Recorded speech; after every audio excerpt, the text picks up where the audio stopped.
ถึงกันกูก็ค่ะเห็นพี่น้องแห่งกันอย่างมือถึงจินใจเอาค่ะกูก็กูก้นเลยที่ดีแล้วในก็แค่ดอกเอาเงินย้ำเอาคำถอนเสียแหละเขาก็เลยติ้งข้อความผักตอนย้อนถึงแต่เอากูก็กูวันกูมือคำดอกก็ถอนไปยินเสียงคำขา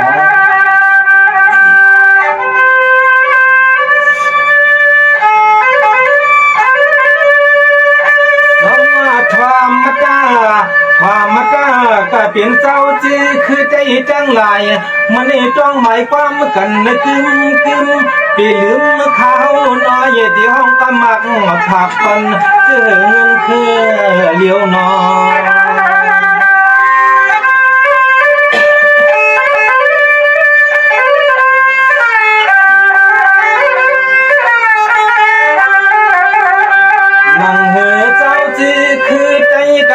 เสียงอย่ามันวัดวายเหี่ยวเกี่ยวมือเหลียวในมือนาใจขาดที่ห้องความผักปันผู้ใจ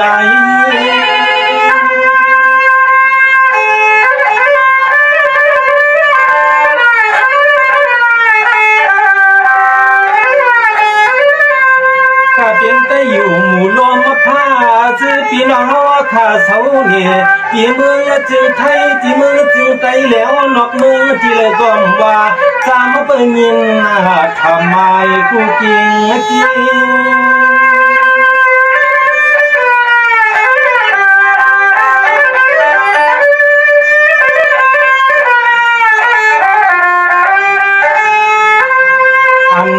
ขอความข่าวห้องเปิ่นมือยามมาตัวเหลียวในนอเธอปวดถุงอายุมันน้ำเงินน้ำคำบ่อนกว้างลังเธอปวดถุงอายุมันน้ำเงินน้ำคำบ่อนกว้างลังว้าวคัน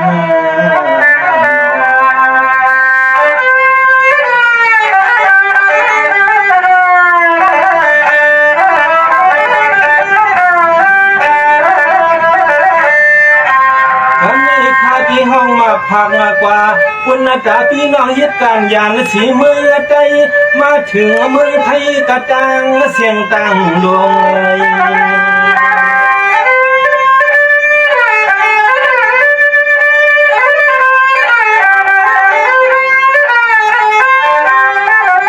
เสื่อนเลยทอมเลยนิ้วขอความมาขาคือสูงเสียงมาก็เลยเย้าเผยกว่าดีเขาอีนอเขาขาป่วยไปวันไปเมืองที่เขาช่างเศร้าอยู่เมืองเปิ้นในก็นออย่าปีซ้ำจักอยู่อลากินเรื่อง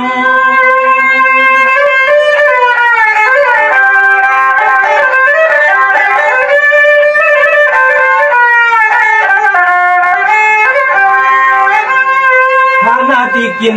ลีนอนที่อยู่ทุ่งเมืองจึงใจเลยก็เปิดมันสุกมันหนังมุกไทยลุกเชเลใจเขาก็ย้อนลัดย้อนบอกเอาข้อความบอกมีพี่น้องจังเชียงตังหมู่ยันวันยานเมือง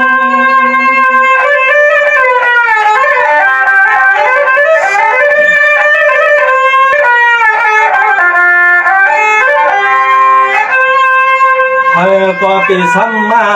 จักสังสหามเรื่องนาเกิงลูกใจในโกเปื่อนจักเลยจ้าเลยจังเจ้าสังเสาทุ่งเมืองเปื่อนมันนายาข้าน่าจะเอาขอสุดเรียกความขอวาจาใจเขาในช่างสั่งสอนกันเนื้อใจใจขาย้อนหลับย้อนสั่งที่ว่าข้ามันเถิด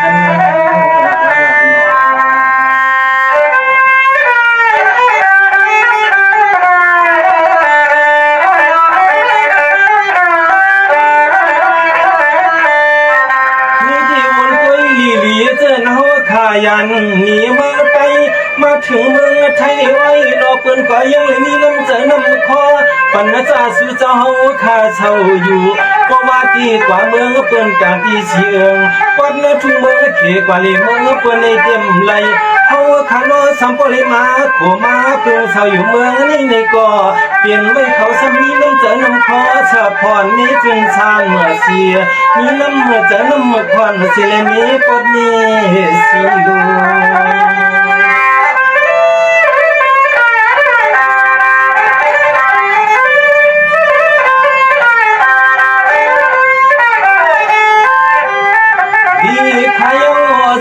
ขายเอาซื้อจะเปลี่ยนปีนั่งลูกไก่เล่ยาไปวันไปเมืองกระดังเสียงเจ้า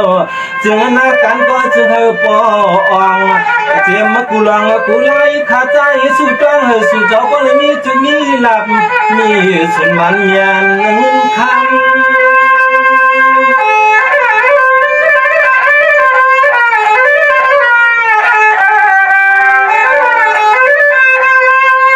ที่สุดเตือนสุดตั้งและขึ้นกังไว้ลองหมอกย้อสอกขึ้นดูกลับมาสู่เจ้าตั้งเสียงปอลีเป็นสักทีปีจีเยอะที่สุดตั้งเตือนก็คมป่าสองปองนั้น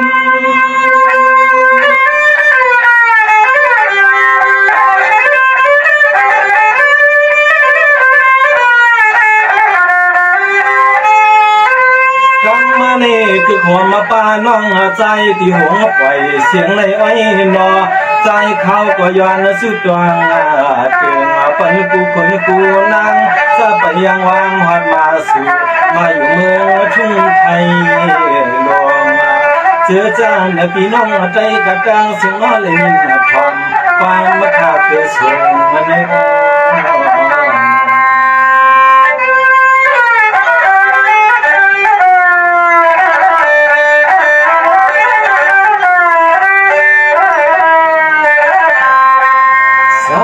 ที่กาปินพี่น้องเต้าข้าจิมยิงจิมใส่สุดลึกวันเปียดยาหัวอันไหลมาจึงลงกันส่งเสียงยินขอซุ้มขอความมาขาวเนี่ย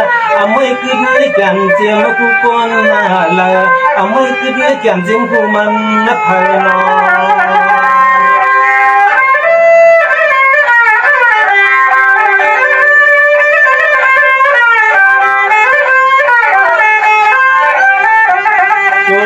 ใจก็จึงหาปอเลยกับนาจึนอันน่าเฮินนายลองว่ามาพิจิวันนี้ก็จึงหาปอเลยกับขึ้นเมื่อเปลี่ยนปอลูกกลางวัน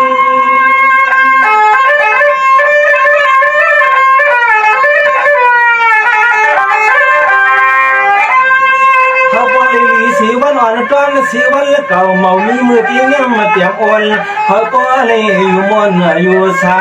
มังกลาขอสมขอความยังปลกูคุณนะกูนายจึงเขาก็เข้มเกียนาปีนิยามมากัน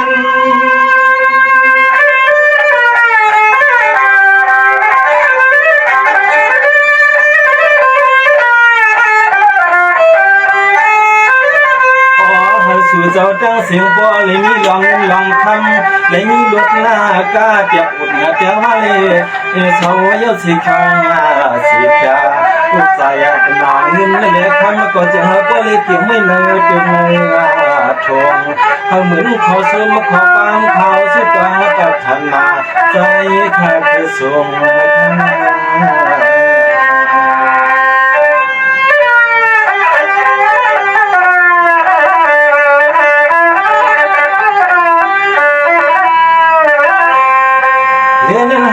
เจ้าป้ออยู่ลีกินวันก็ยินแค่นี้พี่กังสังลังเกตโตป้อมนเสียปันหมัวเสาเสียในหวังถึงวันยามวันยามคืนเลยอยู่เกี่ยวกับจิมีเดียนซื้อพี่น้องไปเลยเสาที่เลยก็จะเอาไปลอยลำยำลองพีเข็ม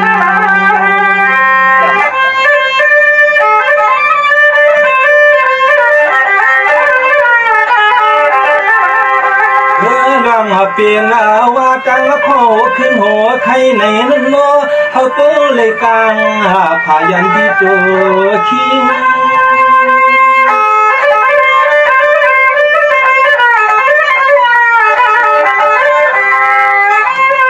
ก็เป็นกิ้งดูจะได้ดูป่าผ้าเปลี่ยนลูกถูกหัวคว้าง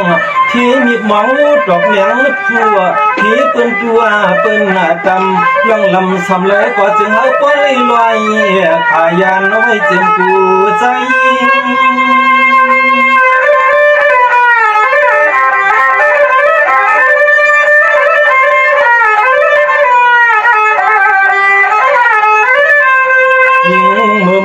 น้ำมาวันนี้ก็จึงให้พ่อแค่มากี้ให้สู่เจ้าพ่อเลยเป็นสัตย์กูก็กูกนกูวันกูมัวเมืองเลยเสือมุนนวลนาเปีย นากันนางานก็สั่งต่อเจียมกุไลน้องอยู่อันสั่งใจข้าสูงเขื่อนย้อนสุดกองปันข้าน้อง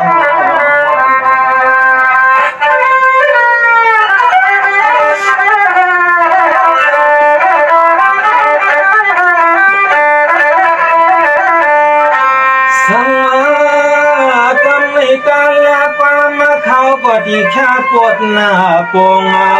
ยวนพี่น้องจังสิลมปอเกียบความลงอำปอเกียบใจข้าคือสมติสำคึกลือถอยก่อ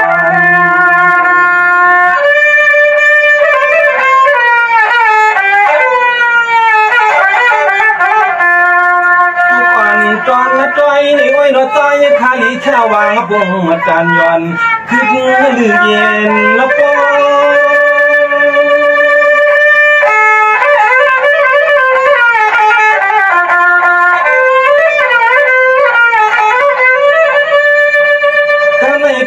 ข้าเขาหลัดนำมากวนและคำมาเจอเชียงรายหับในคอนอ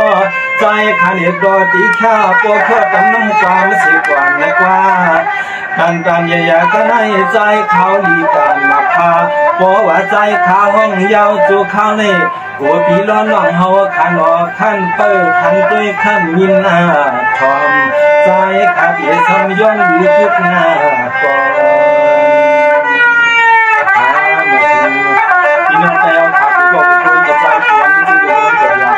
ถ้าเล่นอยู่ในวันเหตุการณ์ขึ้นเดียวกันดูตรอมามีเกณฑ์กระเทียมซื้อสามังคลานี้กูก็อุปนเสียคำขัน